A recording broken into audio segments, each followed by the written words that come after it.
pengantinnya, yaitu gerejanya ini. Kitalah pengantinnya. Kemudian dikatakan lagi saudaraku di dalam Efesus 2 ayat 19, gereja itu adalah keluarga Allah. Jadi kita keluarga. Ya saudara ya, kita keluarga. Kemudian dikatakan lagi di dalam 1 Timotius 3:15, kita dengan cepat ya. Makanya kalau ada catatan saudara bisa nanti baca di rumah. 1 Timotius 3:15 dikatakan dia adalah tiang penopang dan dasar kebenaran. Tiang penopang dan dasar kebenaran. Lihat, itu gambaran gereja saudaraku. Terus dikatakan lagi dalam 1 Korintus 12 ayat 27, dia dikatakan jemaatnya ini, gerejanya ini sebagai tubuh Kristus. Jadi Kristus adalah kepala, kita ini tubuhnya. Bayangkan betapa hubungan itu begitu melekat saudaraku. Begitu melekatnya hubungan kepala dengan tubuhnya. Tubuh Kristus itu adalah gereja saudaraku. Nah, sebelum Tuhan membentuk gereja, sebenarnya Tuhan menunjuk pada masa itu bangsa Israel sebagai tiang penopang dan dasar dari kebenaran di dunia ini. Tapi saudara tahu itu ada di dalam 1 Timotius 3 ayat 15 itu ya saudaraku ya. Tapi sangat disayangkan bangsa Israel itu gagal. Dan akhirnya Tuhan mendirikan gereja dan mempercayakan tugas besar ini kepada yang namanya gereja lokal. Nah itulah dia saudara dan saya. Tiang penopang dan kita adalah dasar kebenaran di dunia ini. Yang ditaruhkan Tuhan di dunia ini untuk satu maksud tertentu, untuk satu tujuan tertentu, untuk satu nilai kerajaan Allah yang dia mau untuk itu ada di tengah-tengah gerejanya. Amin saudaraku. Nah, karena itu apa saudara? Kalau gerejanya bertumbuh, pasti rakyatnya maju. Pada masa gereja bertumbuh di Eropa saudaraku, pada masa gereja begitu berdampak, mengalami pertumbuhan yang luar biasa. Kita tahu begitu banyak misionaris pada masa itu dikirim kemana-mana ya. Dan pada masa itu Eropa begitu maju saudaraku. Mereka memiliki nilai-nilai rohani yang bagus. Tapi ketika gereja runtuh saudaraku, begitu menyedihkan yang terjadi saat ini. Nilai-nilai kehidupan pun merosot jauh.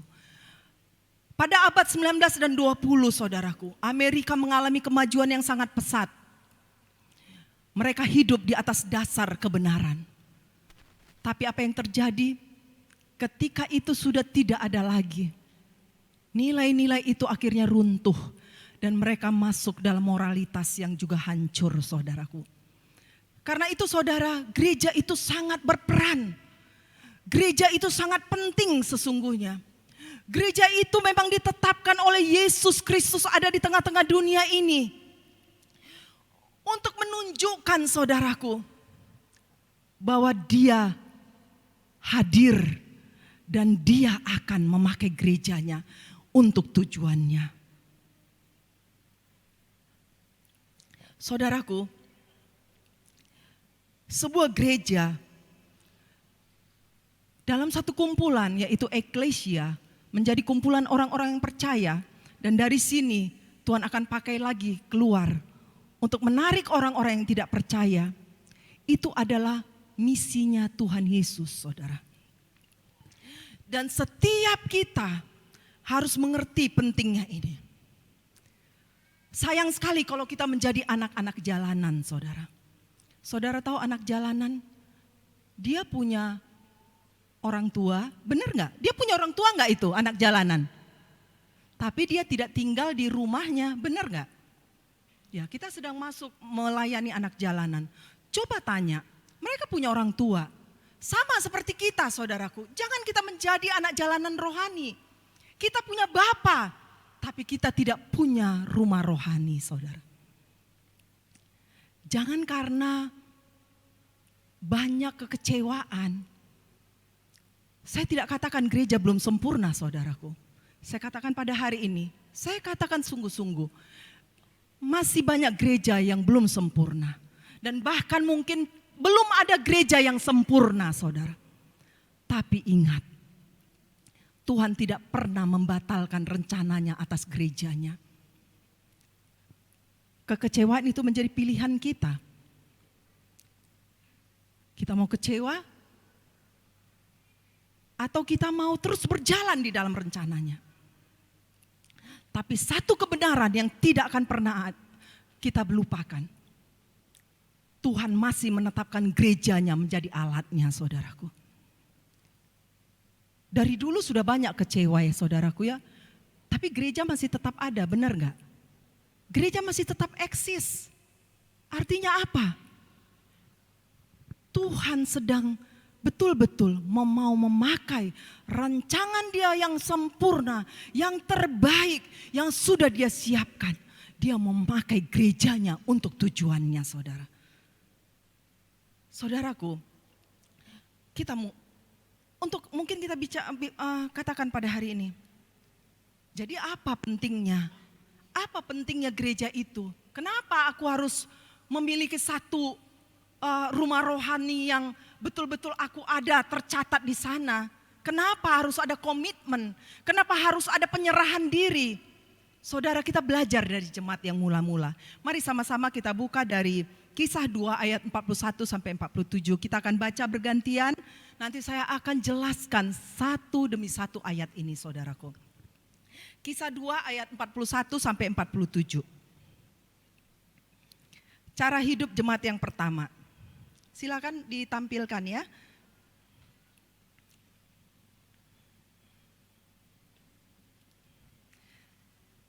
Kisah 2 ayat 41 sampai ayat 47. Saya ayat yang ganjil, saudara ayat yang genap. Orang-orang yang menerima perkataannya itu memberi diri dibaptis. Dan pada hari itu jumlah mereka bertambah kira-kira 3.000 jiwa.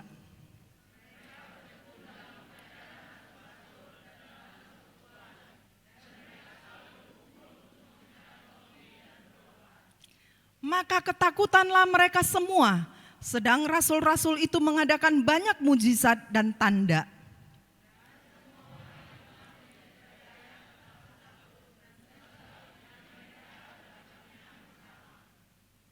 Dan selalu ada dari mereka yang menjual harta miliknya, lalu membagi-bagikannya kepada semua orang sesuai dengan keperluan masing-masing.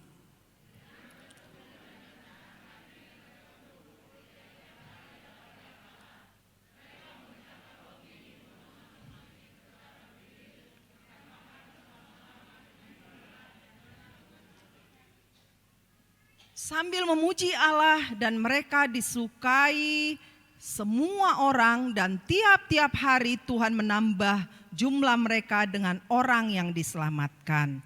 Saudara, ayat ini atau satu gambaran bagaimana gereja mula-mula itu terbentuk, saudaraku.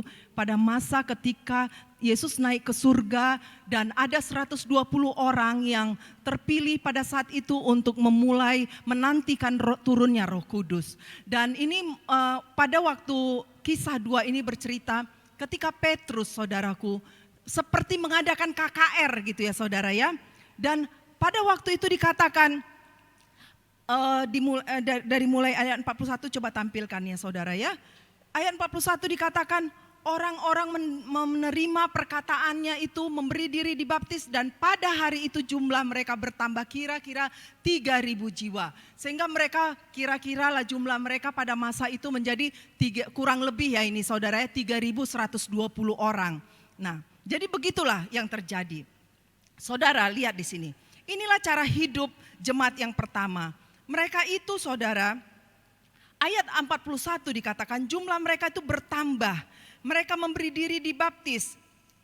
Tanpa adanya kejadian pada saat yang tertulis di dalam kisah 2 ayat 41 ini, tidak akan ada kisah-kisah berikutnya saudaraku.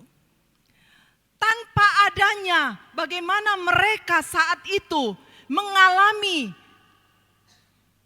kumpulan dan mengalami pertumbuhan, saudaraku, tidak ada kisah-kisah sampai akhirnya. Paulus akhirnya diselamatkan, berita Injil diberitakan, segala macam terjadi, saudaraku. Ada yang sakit disembuhkan, ada yang terhilang dikembalikan. Semua itu terjadi ketika mereka betul-betul melakukan perkara ini. Mereka apa dikatakan? Saya suka sekali ayat 42 ini, saudaraku, lihat. Mereka bertekun dalam pengajaran rasul-rasul. Titik ya saudaraku ya. Yang pertama apa, saudaraku? Catat pada baik-baik. Apa yang mereka lakukan pada saat itu? Kenapa pentingnya kita tertanam pada sebuah gereja? Yang pertama, kita butuh kepemimpinan. Dan kita membutuhkan keluarga rohani, saudaraku. Kita perlu tudung rohani. Dikatakan dalam ayat 42, mereka bertekun dalam pengajaran rasul-rasul. Ada yang memimpin mereka, ada yang mengajarkan mereka, ada yang mengajari mereka, ada yang membantu mereka, ada yang firman Tuhan yang disampaikan untuk mereka boleh bertekun mendengar pengajaran itu, saudaraku. Itulah pentingnya gereja, saudaraku. Saya tidak pungkiri, banyak orang berkata, aku kecewa di gereja itu, aku sakit hati, aku tidak bisa terima. Saudara, saya katakan pada hari ini, Yesus menantikan engkau untuk kembali kepada rumah rohanimu, saudaraku.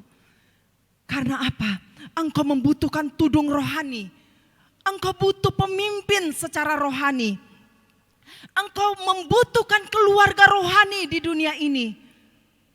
Engkau membutuhkan itu. Bukannya kita mau mengkultuskan manusia ya saudara ya. Tapi manusia diangkat Tuhan menjadi seorang pemimpin dalam gereja. Itu tidak bertentangan dengan firman Tuhan. Mungkin kita katakan, kenapa harus melalui pemimpin? Aku bisa bertumbuh, aku mendapat tudung rohani. Kenapa? Tidak, saudaraku. Firman Tuhan katakan, lihat.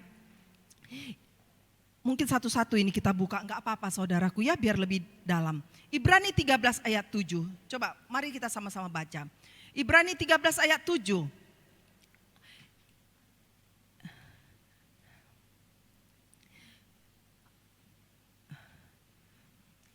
Kita baca sama-sama ya. 3, 2, 1. Ingatlah akan pemimpin-pemimpin kamu yang telah menyampaikan firman Allah kepadamu. Perhatikanlah akhir hidup mereka dan contohlah iman mereka. Lihat saudaraku ya, itu dikatakan ingatlah yang telah menyampaikan firman Allah kepadamu. Itu jelas ya dikatakan ya. Perhatikan akhir hidup mereka, contohlah iman mereka. Ini saya tidak memungkiri ada hamba Tuhan atau pemimpin gereja yang enggak benar. Lepas dari itu saudara, nanti itu kita bahas ya. Tapi itu dikatakan 1 Timotius 5 ayat 17. Coba kita buka lagi. 1 Timotius 5 ayat 17. Tiga, dua, satu. Penatua-penatua yang baik pimpinannya patut dihormati 2 kali lipat. Terutama mereka yang dengan jeripaya berkhotbah dan mengajar. Lihat saudaraku. Patut dihormati 2 kali lipat dengan jeripaya berkhotbah dan mengajar. Yang satu lagi, Ibrani 13 ayat 17.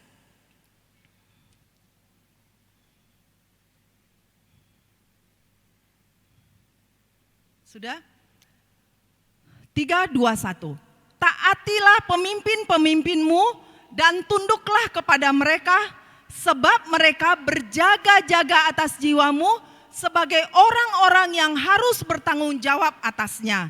Dengan jalan itu mereka akan melakukannya dengan gembira, bukan dengan keluh kesah, sebab hal itu tidak akan membawa keuntungan bagimu. Lihat saudaraku, kalau seorang pemimpin gereja, pemimpin rohani, dia menjadi sedih, lelah dia menghadapi jemaat atau domba-dombanya Allah ini, saudaraku. Itu tidak membawa keuntungan bagi kita sebagai domba, saudaraku. Ingat itu. Jadi makanya jangan suka ngomongin pemimpin-pemimpinmu di belakang lemari atau di belakang pintu, saudaraku. Tuhan mendengar.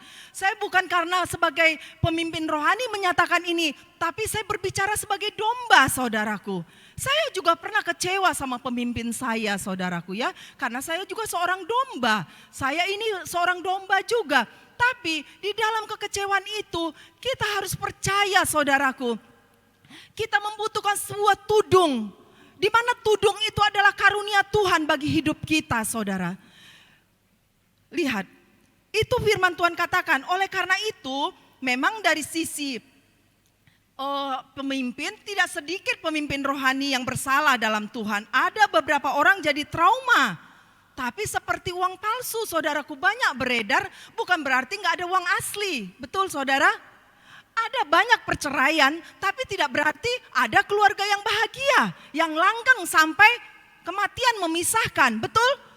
Nah, jadi jangan karena ada trauma, kita mensamaratakan kehidupan gereja itu adalah sesuatu yang tidak beres, saudaraku. Lihat, saya mau katakan pada hari ini, trauma itu membutakan masa depan. Kita jadi buta melihat masa depan. Karena trauma itu akan harus selalu lihat ke belakang. Dia akan selalu lihat ke belakang. Dia harus selalu referensi ke belakang lagi. Padahal trauma itu bisa membutakan masa depan kita, saudaraku. Jadi siapa yang rugi? Yang trauma, yang kecewa, saudaraku. Tapi itu kembali lagi saya katakan, makanya sebagai pemimpin rohani pun kita harus bersikap hati-hati. Betul ya, saudara ya? Kita bersikap hati-hati menjalankan otoritas kita. Kita bukan punya cahaya, kita ini seperti bulan. Bulan tidak punya cahaya. Cahaya bulan itu dari mana?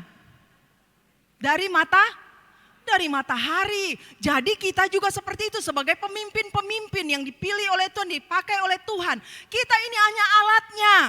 Terang itu berasal dari Kristus. Karena itu kita harus melayani sebagai hamba, tidak sebagai bos. Amin, saudaraku. Kita melayani dengan kerendahan hati, bukan untuk melayani. Kadang kita dilayani, kadang kita melayani. Begitulah kehidupan gereja, saudaraku. Kadang kita melayani, tapi juga kadang kita dilayani. Dan saudara juga berlaku yang sama. Kadang saudara melayani, kadang juga saudara dilayani, saudaraku. Nah, lihat baik-baik ini. Kita juga harus hati-hati sebagai pemimpin. Karena apa, saudaraku? Satu kebenaran yang harus kita tahu. Urapan itu berasal dari kepala. Urapan itu tidak di badan, saudaraku. Urapan itu di kepala.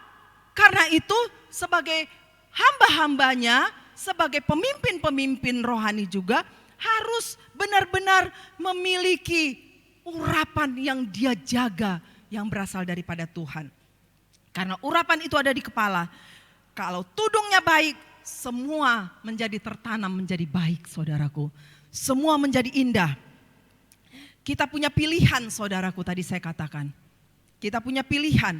Apakah kita mau memiliki tudung di mana kita terjamin, terjaga, karena kita mendengar pengajaran, kita mendengar firman Tuhan setiap hari, setiap saat, setiap minggu, saudaraku. Kita punya pilihan, saudaraku. Di pihak Tuhan jelas sekali dia tidak akan biarkan kita terlantar. Amin. Tidak akan dia biarkan kita terlantar. Nah, kemudian apa yang terjadi? Ayat 22 itu. Mereka katanya jadi itu dia ya. Karena apa kita membutuhkan gereja? Kita butuh kepemimpinan dan keluarga rohani. Kita perlu tudung rohani, saudaraku. Kemudian dilanjutkan di situ apalagi, saudaraku? Ayat 42-nya tadi saya belum baca semua.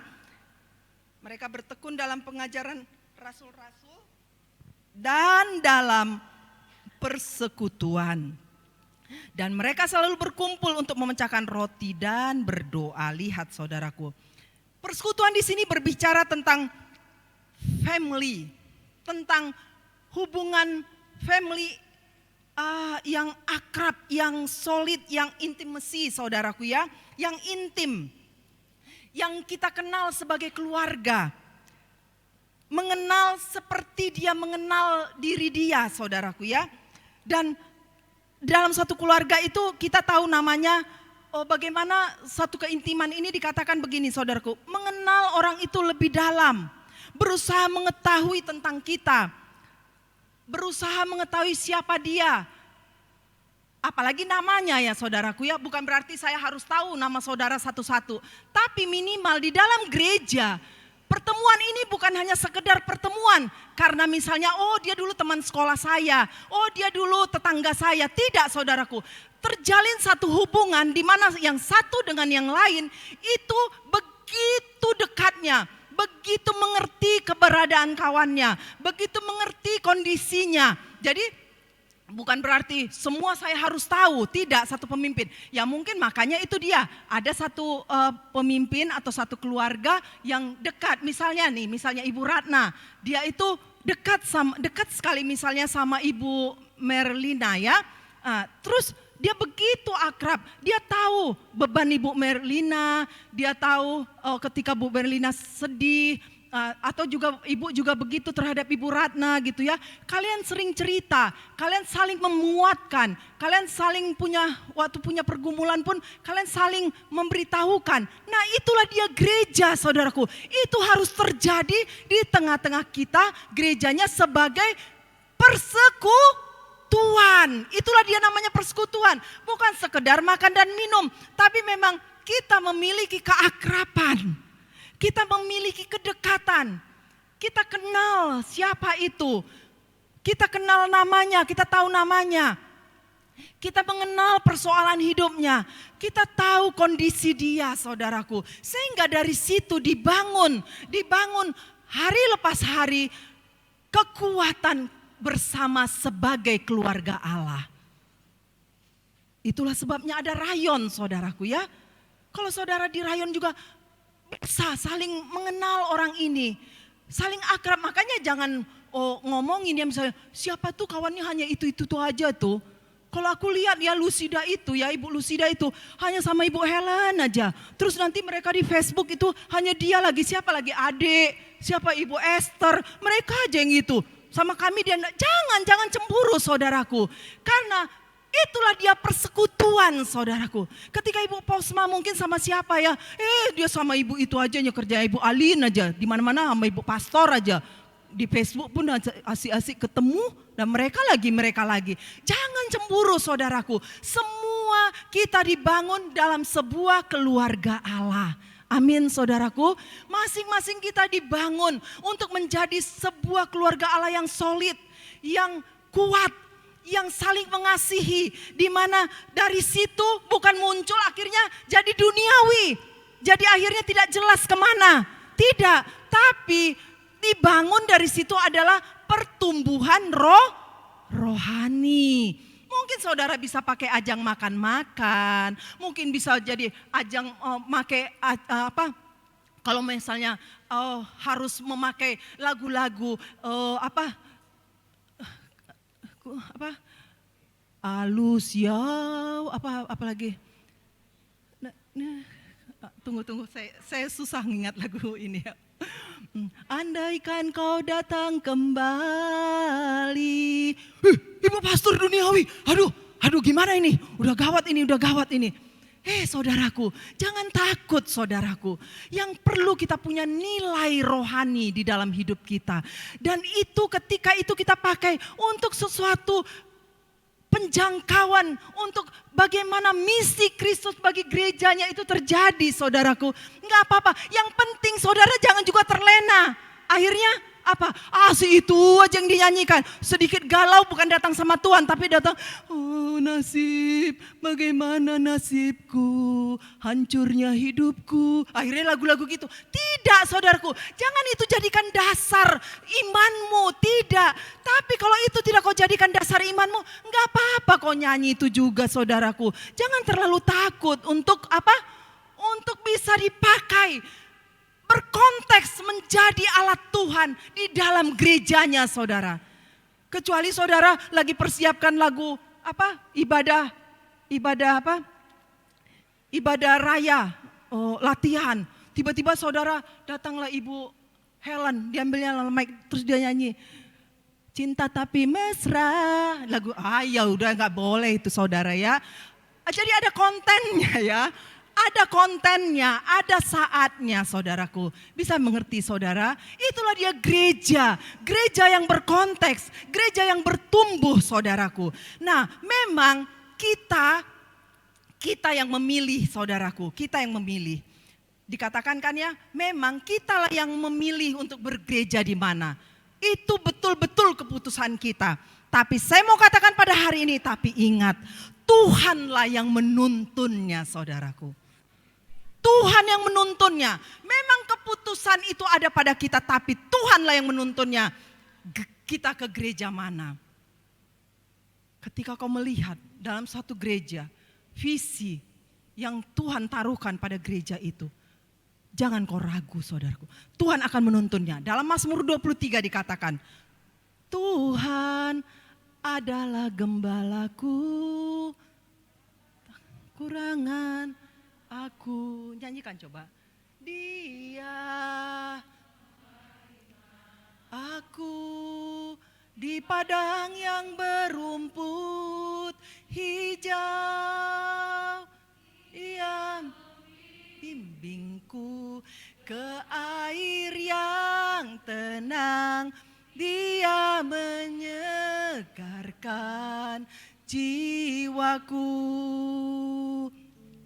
Ia menuntunku ke jalan yang benar, oleh karena namanya. Sekalipun aku berjalan dalam lembah kekelaman, aku tidak takut bahaya, sebab Engkau besertaku. Gadamu dan tongkatmu, itulah yang menghibur aku.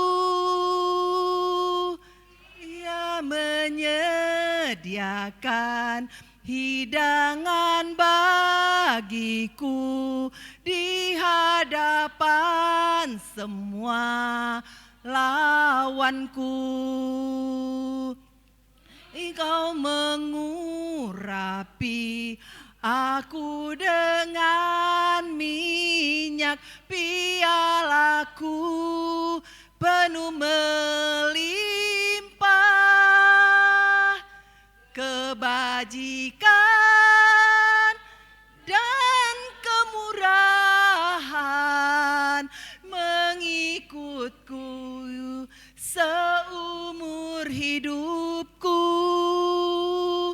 dan aku pun akan diam dalam rumah Tuhan sepanjang masa. Saudaraku, inilah kebenaran gereja saudaraku. Kita yang memilih, tapi Tuhan yang menuntun kita. Karena Dia adalah gembala agung kita. Amin saudara. Isinya apa di dalamnya? Bacalah Mazmur 23 saudaraku. Dia menuntun kita ke air yang tenang. Dia tahu siapa kita. Dia tahu yang paling cocok buat kita. Dia tahu akan jadi apa kita. Sejak kita dalam kandungan ibu kita, Dia sudah tahu kita akan menjadi seperti apa saudaraku. Dan menjadi bagaimana ketika Dia tempatkan kita ada di dunia ini. Oleh karena itu saudaraku, kita harus benar-benar menyadari bahwa salah satu pilihan yang sangat penting dalam hidup ini adalah kita harus bergereja saudaraku. Kita harus memiliki komitmen kepada rumah Tuhan. kepada Tuhan melalui rumahnya. Kita harus ada di dalamnya. Karena apa? Kita butuh tudung rohani. Kita butuh kepemimpinan. Kita butuh makanan rohani dari seorang pembawa firman yang sudah Tuhan tetapkan di tengah-tengah gerejanya, saudaraku. Kita membutuhkan satu keluarga rohani. Persekutuan yang intim. Persekutuan yang harmonis. Yang satu dengan yang lainnya, saudaraku. Kemudian saudaraku, kita baca berikutnya.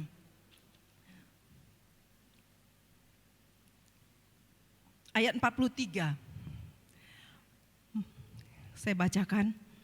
Maka ketakutanlah mereka semua, sedang rasul-rasul itu mengadakan banyak mukjizat dan tanda. Saudaraku, kenapa kita membutuhkan gereja? Yang kedua, kita butuh hadirat Tuhan secara korporat.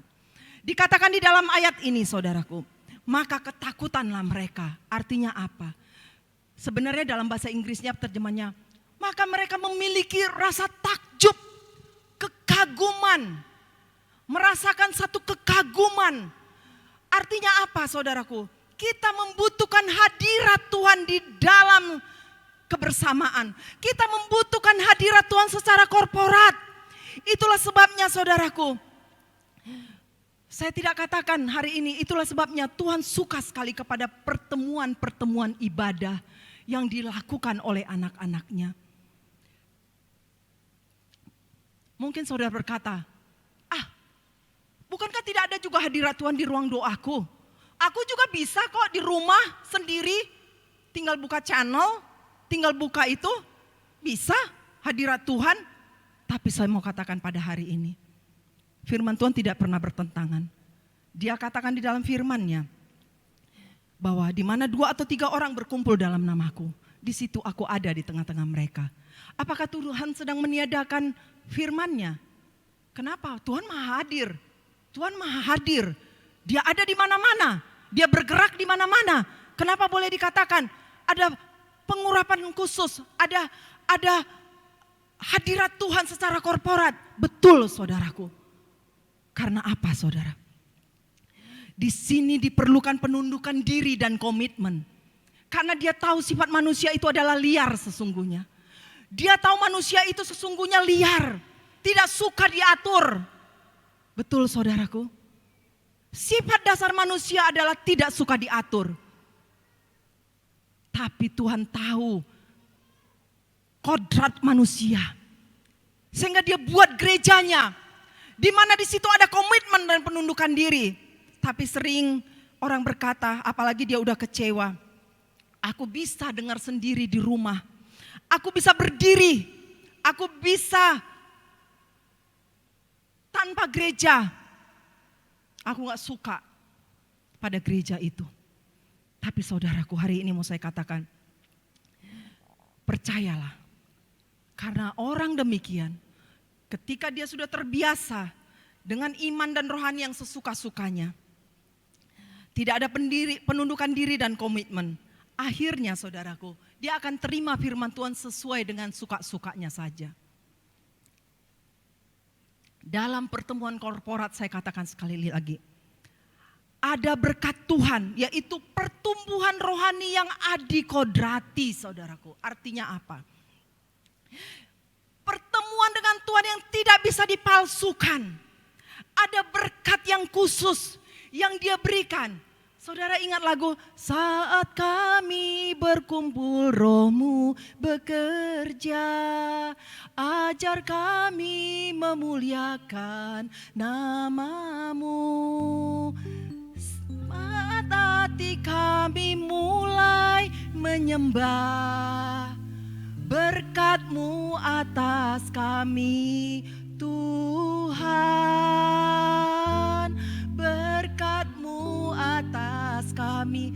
Saat kami berkumpul, Roh Tuhan bekerja. Saat kita menyembah, berkat Tuhan atas kita, saudaraku. Ada satu berkat adikodrati yang Tuhan sediakan, berkat yang khusus di dalam satu ibadah kebersamaan, saudara.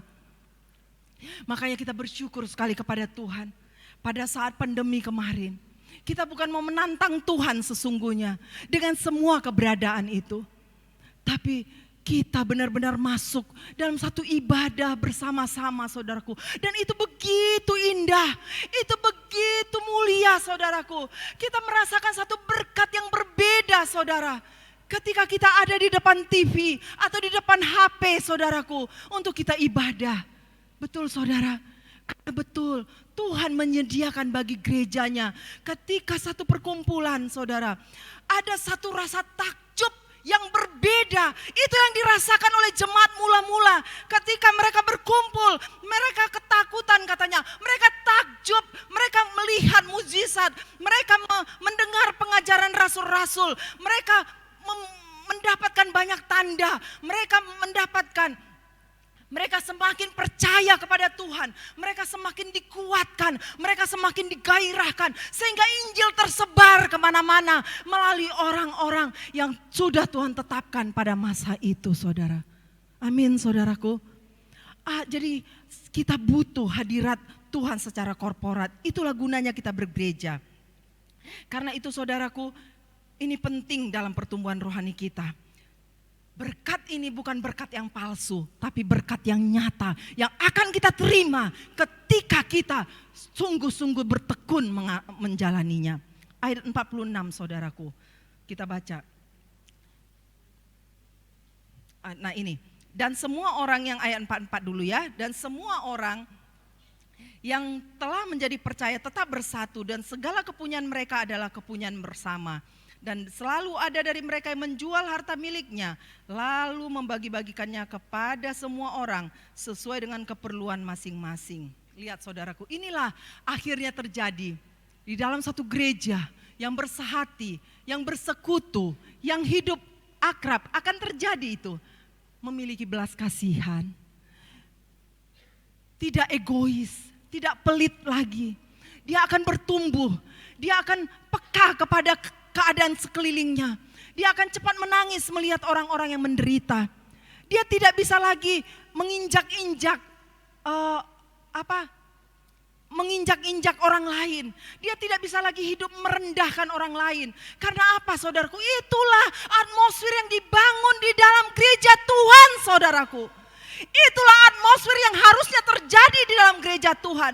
Memiliki kepekaan hati, memiliki belas kasihan, memiliki kepedulian, memiliki hati seperti hatinya Kristus. Saudara, itu ada di dalam gereja saudaraku. Itu ada di dalam gereja. Kemudian ayat 46 katakan apa? Ayat 46, dengan bertekun dan dengan sehati mereka berkumpul tiap-tiap hari dalam bait Allah. Mereka memecahkan roti di rumah masing-masing secara bergilir dan makan bersama-sama dengan gembira dan dengan tulus hati. Artinya apa saudaraku? Ada orang-orang yang hadir dalam gereja Tuhan adalah hadir secara reguler saudaraku. Perlu komitmen. Bagaimana kehadirannya yang secara reguler itu, secara teratur, tidak mut-mutan saudara, hari ini datang, minggu depan tidak, hari ini hadir, baru datang lagi berapa bulan kemudian. Tidak saudaraku, itu tidak rumah rohanimu kalau seperti itu. Saya mau katakan pada hari ini, ada pertumbuhan, ada pertemuan yang reguler saudaraku. Sehingga dari pertemuan itu saudaraku, terjadi pertumbuhan rohani. Sehingga apa? Hatinya disamakan dengan visi gereja saudaraku. Hatinya dibawa kepada visi gereja. Dan kemudian dia memiliki sebuah perasaan yang sama.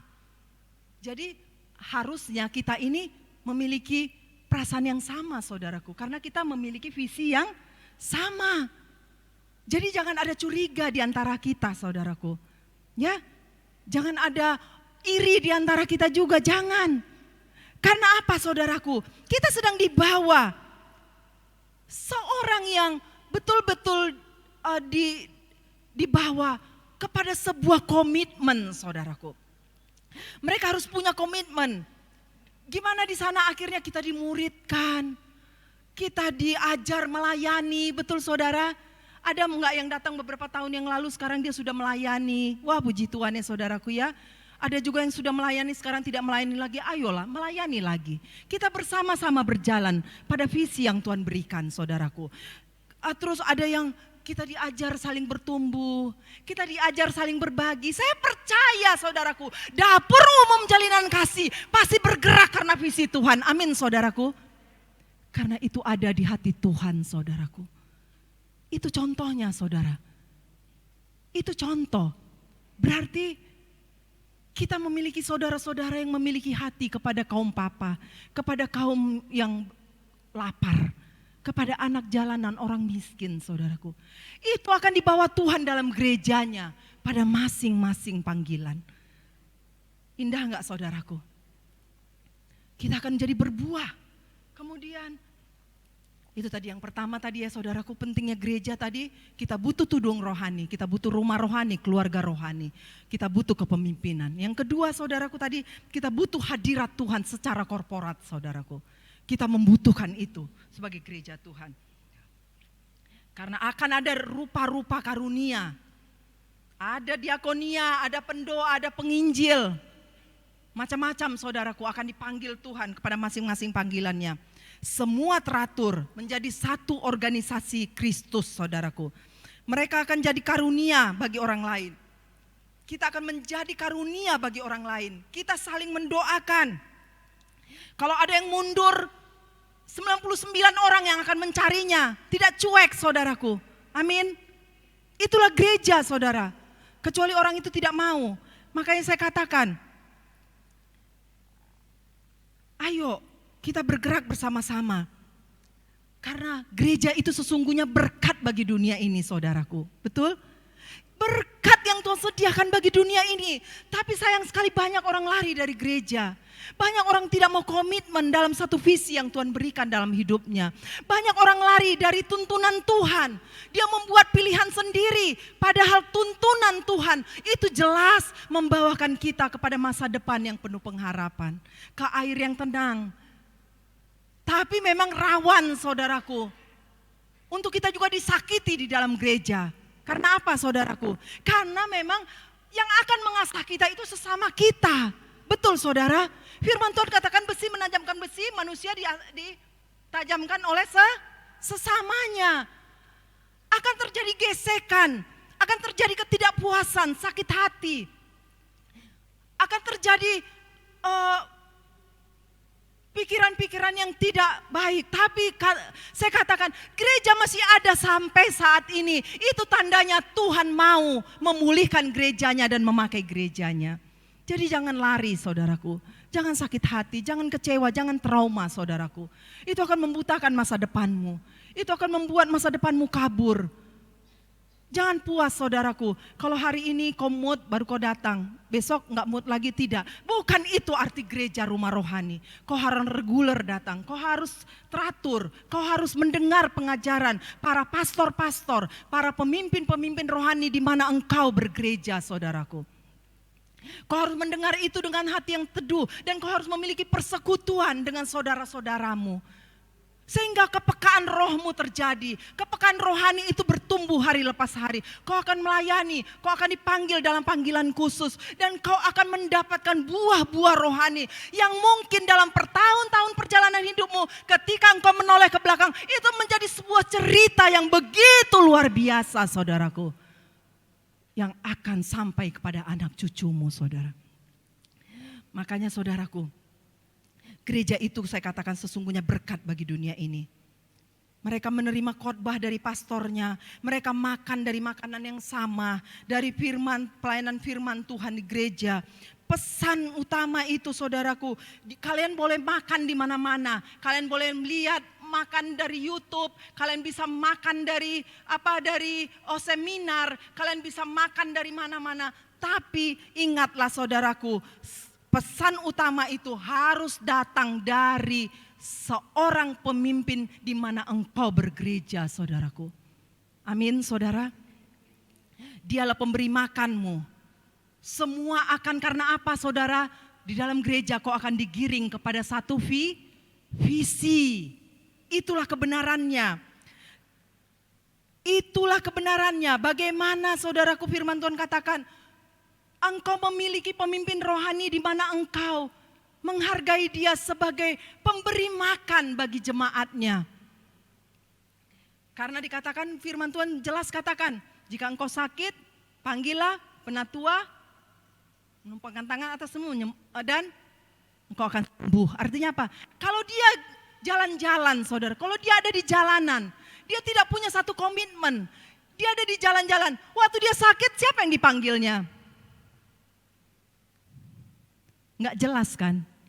Nah, firman Tuhan tuh sebenarnya udah bilang dari awal, itu pentingnya saudaraku. Tapi bukan berarti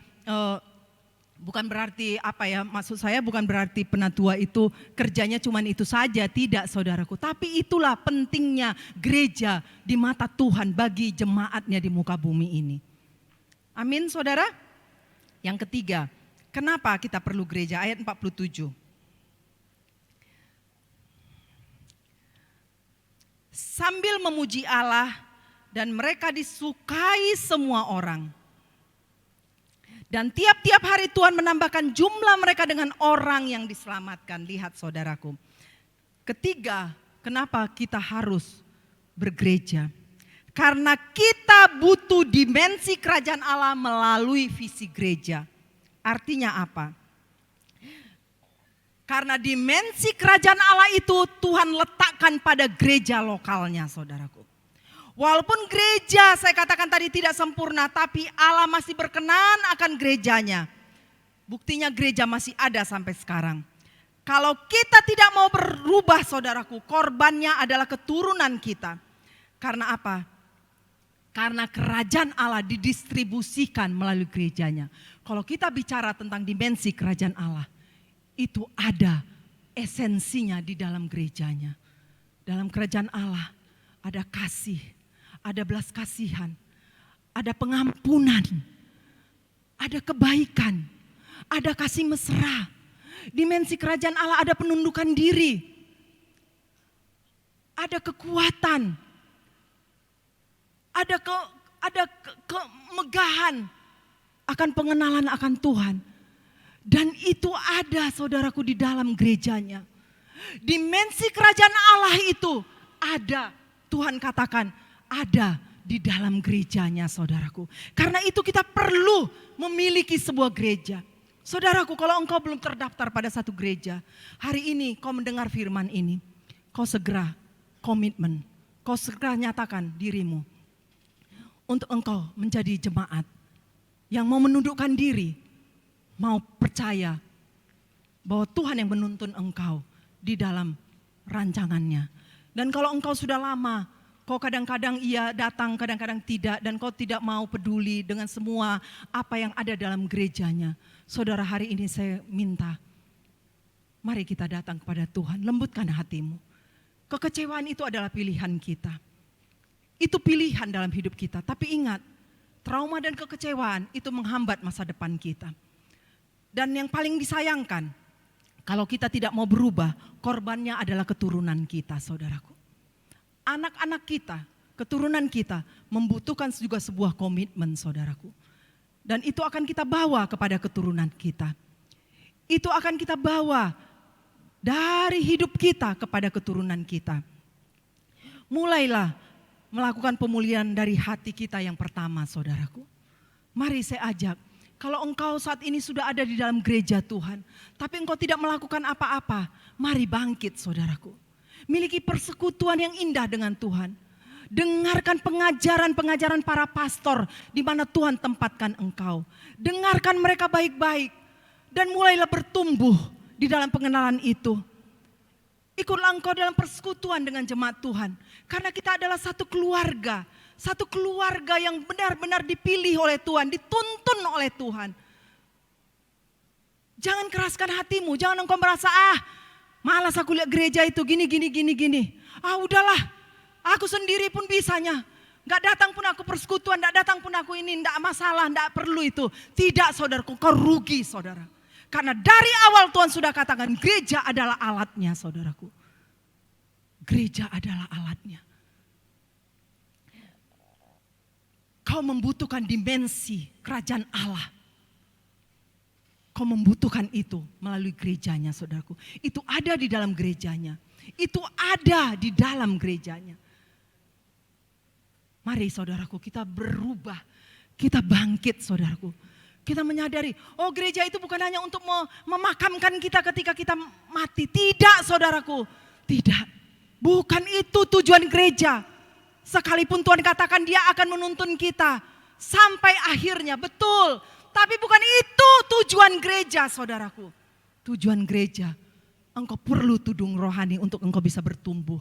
Engkau perlu seorang pemimpin yang bisa membawa engkau dalam rencana Tuhan. Engkau perlu itu saudaraku. Dan kedua, engkau perlu pengurapan berkat secara korporat yang Tuhan sediakan pada kita yang berkumpul dalam namanya. Dan yang ketiga, kau perlu mendapatkan, merasakan dimensi kerajaan Allah di tengah-tengah gerejanya. Itulah dia saudaraku. Karena itu jangan puas kalau engkau bisa hanya online. Kau hanya katakan, ya aku di rumah aja lah, enggak pernah aku memang ke gereja udah 3 tahun. Saudara jangan puas, kita bersyukur sekali. Saya katakan sekali lagi kepada kita saudaraku. Kita sangat-sangat bersyukur kepada Tuhan. GKKD Pekanbaru yang dikatakan Tuhan khusus di hati Tuhan. Jemaat yang khusus di hati Tuhan ini. Kita bisa senantiasa beribadah. Di masa pandemi yang begitu mengganas sampai hari ini saudaraku, kita sangat percaya ada tuntunan Tuhan atas kita. Ada penyertaan Tuhan, ada kebaikan Tuhan yang tidak habis-habisnya. Saya tidak katakan kita akan lepas dari pencobaan, tapi Tuhan akan menolong kita melewati, melompati segala pencobaan, segala tekanan, segala halangan di dalam kehidupan kita. Amin saudaraku. Mari kita datang pada Tuhan, tundukkan kepala kita. Biarlah kita menyadari, oh Tuhan, betapa pentingnya Tuhan rumah rohani bagi hidupku. Betapa pentingnya itu Tuhan, dan aku mau komitmen Tuhan. Aku mau berjanji di hadapan-Mu Tuhan, memberi diriku bagi gereja-Mu Tuhan. Untuk Kau pakai aku dalam pertumbuhan rohani. Untuk aku memiliki pemimpin rohani yang aku hormati, di mana Tuhan hadir di dalam gerejanya.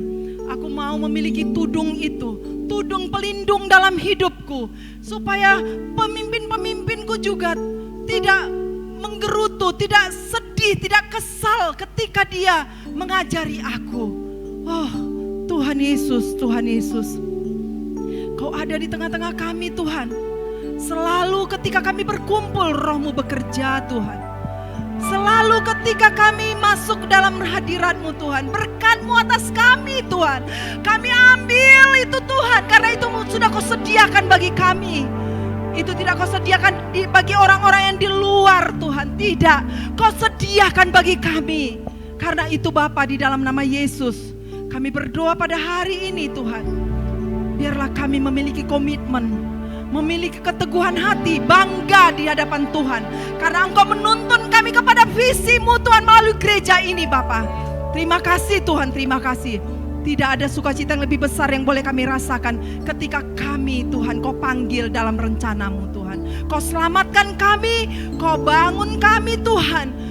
Dan Kau bawa kami dalam rencana-Mu dan dalam masa depan kami. Haleluya, haleluya, haleluya.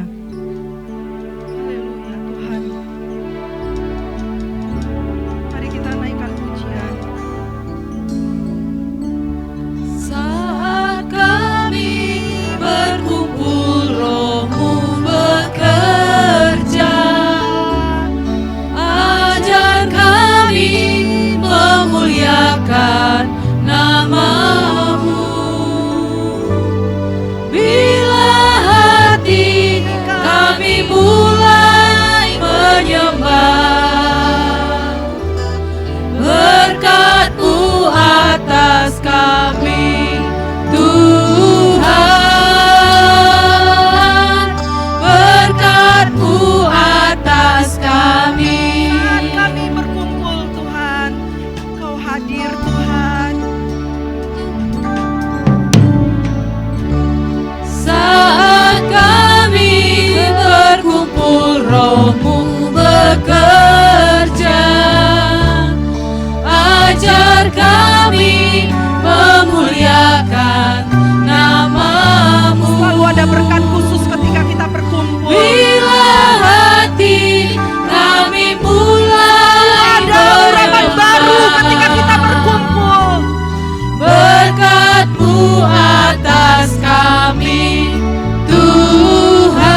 setiamu, Tuhan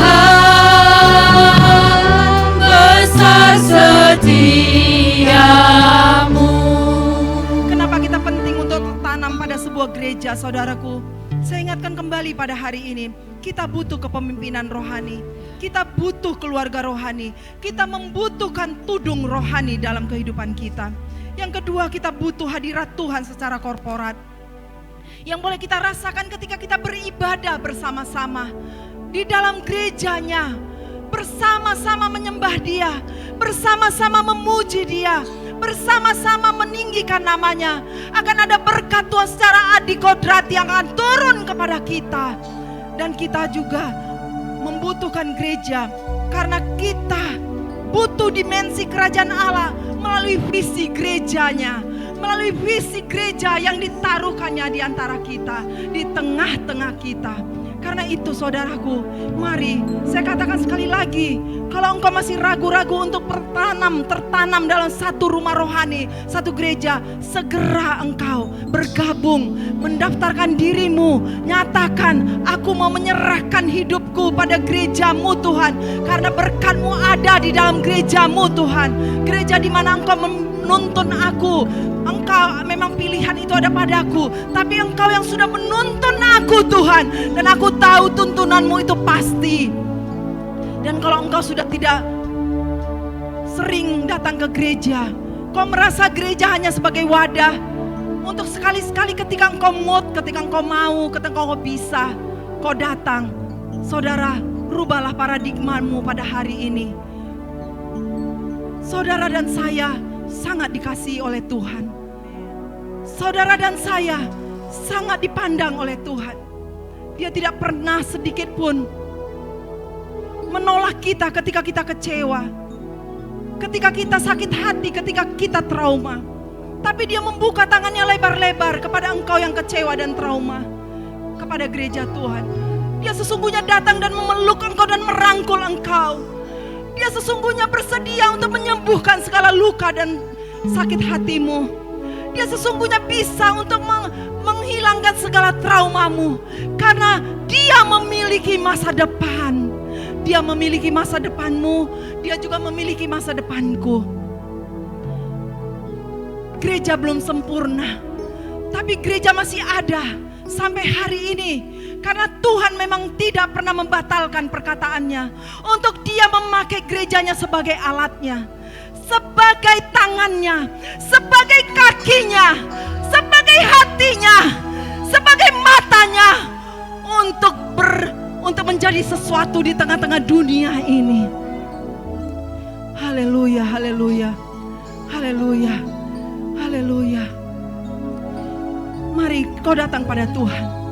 Masing-masing engkau datang pada Tuhan, bersyukurlah kepada Tuhan. Kalau engkau merasa juga pada hari ini, Tuhan, aku benar-benar berkomitmen Tuhan di hadapan engkau. Aku sudah melakukan apa yang kau inginkan Tuhan, untuk aku memiliki rumah rohani dan aku sudah ada di dalamnya. Aku memiliki komitmen dan aku menjalaninya Tuhan bersama dengan engkau. Saya katakan pada hari ini, teruslah berjalan. Jangan pernah engkau terganggu dengan keadaan-keadaan yang mungkin kurang mengenakan di dalam hatimu, yang mungkin tidak setuju dengan keputusan hatimu, atau melihat kelemahan para pimpinanmu. Tidak, bawakan itu kepada Tuhan. Percayalah, Tuhan yang mengangkat para pemimpinnya. Dia bertanggung jawab juga untuk mengerjakan segala sesuatu atas pemimpinnya. Kalau itu pemimpin gerejanya, kalau itu tidak berkenan di hatinya. Mari saudaraku, kita datang sebagaimana kita ada kepada Tuhan. Kita bebaskan roh kita, kita bebaskan hati kita, kita bawakan kepada Tuhan, karena Dia berkenan kepada kita. Dalam kumpulan kebersamaan ada berkat Tuhan yang disediakan bagi kita. Haleluya, haleluya. Terima kasih Bapa, terima kasih untuk kebenaran firman-Mu. Terima kasih Engkau akan terus berbicara kepada kami umat-Mu Tuhan. Terima kasih, hamba sudah berhenti berbicara, tapi hamba percaya Firman yang ditaburkan itu akan terus berbicara, akan terus membawa pembaharuan perubahan dalam satu kebenaran yang betul-betul kokoh kami pegang Tuhan di dalam gereja-Mu Tuhan. Sebagai orang-orang yang Kau kasih jemaat yang khusus di hati-Mu Tuhan. Terima kasih Bapa, terpujilah nama-Mu. Dalam nama Yesus kami sudah berdoa dan bersyukur. Haleluya.